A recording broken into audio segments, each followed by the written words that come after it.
Hey everyone, and welcome back to the channel. Today we're journeying back in time over 3,000 years ago to Bronze Age Ireland. For a long time, archaeologists believed that prehistoric Ireland was a sparsely populated landscape, dotted with small, isolated farmsteads. The idea of large, organized towns or settlements just didn't seem to fit the picture.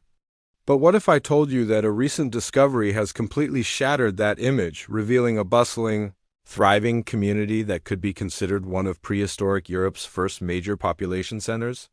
Get ready, because this story is a game changer. We're heading to County Wicklow in Eastern Ireland to a place called the Brussels-town Ring for years. This site has been known as a hillfort, a type of earthen enclosure common from the Bronze and Iron Ages.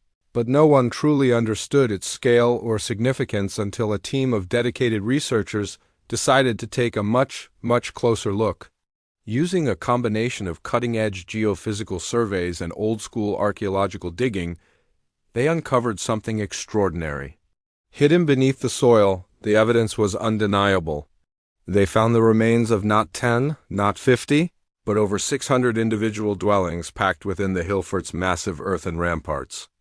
Let that sink in for a moment. 600 houses. This wasn't just a fort. It was a sprawling, nucleated settlement, a town.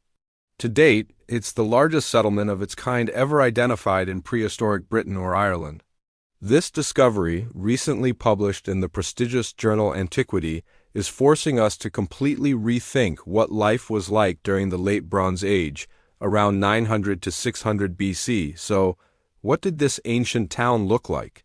The Brussels-town Ring is actually a series of enclosures.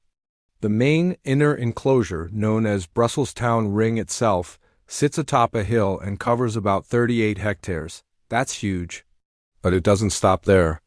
It's connected to another, even larger outer enclosure called Spinnan's Hill, bringing the total enclosed area to a staggering 150 hectares. To put that into perspective, that's like 370 acres. Within these protective walls, hundreds of roundhouses were neatly arranged, each one likely home to a family. The geophysical surveys, which are like getting an X-ray of the ground without digging, revealed the footprints of these houses. They appeared as distinct circular anomalies in the data. To confirm what they were seeing, the archaeologists conducted targeted excavations. They dug trenches and unearthed post holes where the timber supports for the roundhouse walls once stood. They also found hearths, the central fireplaces that were the heart of every Bronze Age home, used for cooking, warmth, and light. What's really fascinating is what this tells us about the people who lived here. A settlement of this size would have been home to several thousand individuals. This wasn't a temporary camp or a simple defensive outpost. This was a permanent, vibrant community. The sheer number of people living so closely together implies a level of social organization far more complex than previously imagined for this period. You don't just accidentally build a town for thousands of people. It requires planning, leadership, and cooperation on a massive scale. Imagine the daily life in this Bronze Age metropolis. The air would have been filled with the sounds of people talking, children playing, and artisans at work. Archaeologists found evidence of various crafts. There were metalworkers forging bronze tools, weapons, and ornaments. The discovery of clay mold fragments for axes and swords confirms that this was a center for sophisticated metal production. The inhabitants were likely trading these valuable goods with other communities near and far. They also found evidence of pottery making and textile production, with spindle whorls used for spinning yarn. This wasn't just a military site. It was an economic powerhouse, a hub of industry and craft. The people living here weren't just subsistence farmers. They were specialized artisans, traders, and builders. This level of economic activity is another key piece of the puzzle that challenges the old view of a simple agrarian society. And what about their food? The residents of the Brussels-town Ring were farmers. Analysis of ancient pollen and seeds shows they were cultivating crops like barley and wheat. They also raised livestock, cattle, sheep, and pigs.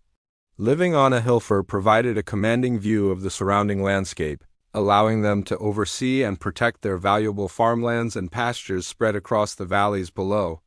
The community had to be incredibly organized to manage the food supply for thousands of people.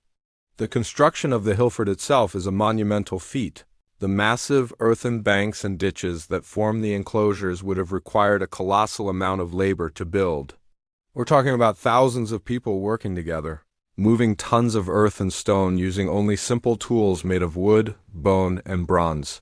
This kind of large-scale construction project points to a powerful central authority, a leader or ruling group capable of mobilizing and directing a huge workforce. It suggests a hierarchical society with leaders, warriors, artisans, and farmers all playing their part. Why did they build this massive settlement? The name hillfort itself suggests a defensive purpose. The Late Bronze Age was a time of increasing conflict and social unrest across Europe. The impressive ramparts of the Brussels town ring would have offered significant protection from rival groups. From their high vantage point, they could see enemies approaching from miles away. It was a safe haven, a fortress city where the community could live and work under the protection of its formidable defenses. However, the site was likely much more than just a fortress.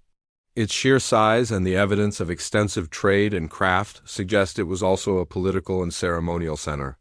It might have been the capital of a powerful regional chiefdom. People from the surrounding countryside would have come here for markets, for festivals, and for protection. It was the heart of their society, a symbol of their identity, power, and prosperity. The discovery of Brussels town ring is so important because it provides a new model for understanding Bronze Age settlement. Previously, archaeologists thought that large, town-like settlements, a process we call nucleation, didn't really happen in Ireland until the Viking or Norman periods much later in history. This find pushes that timeline back by over 1,000 years. It shows that complex, urban-like societies could and did emerge much earlier than we thought. It also connects Ireland more closely with developments happening in other parts of Europe. Similar large, fortified settlements were emerging on the continent around the same time. The Brussels town ring shows that Ireland wasn't an isolated backwater but was part of these wider European trends of population growth, social complexity, and conflict. What's next for the Brussels town ring? Well, the research is far from over. The team has only excavated a tiny fraction of the site. There are still hundreds of houses and vast areas within the enclosures left to explore. Future excavations could reveal even more details about the daily lives of the inhabitants, their social structure, their beliefs, and their connections to the wider world.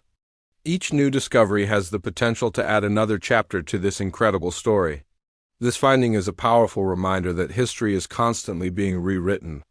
The past is not a fixed, static thing. It's a dynamic puzzle that we are continuously piecing together with every new discovery.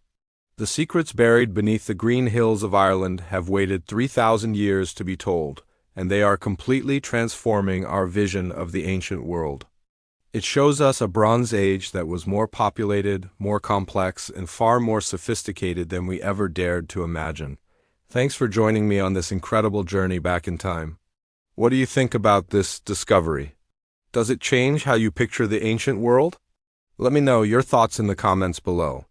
If you enjoyed this video and want to learn more about amazing archaeological discoveries, make sure to hit that like button and subscribe to the channel. We'll see you in the next one.